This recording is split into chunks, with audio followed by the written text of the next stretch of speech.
So I'm just going to do a little video of the flooded area in the yard.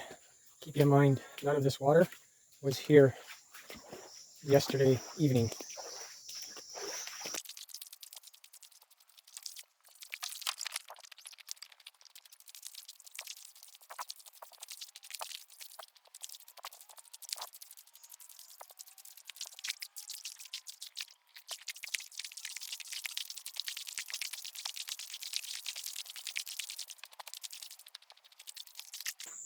And the very top of the riverbank is right there, except usually the river is over 25 feet lower.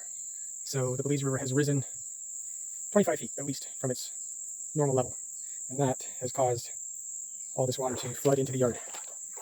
So the next few weeks are going to be interesting, let's just put it that way.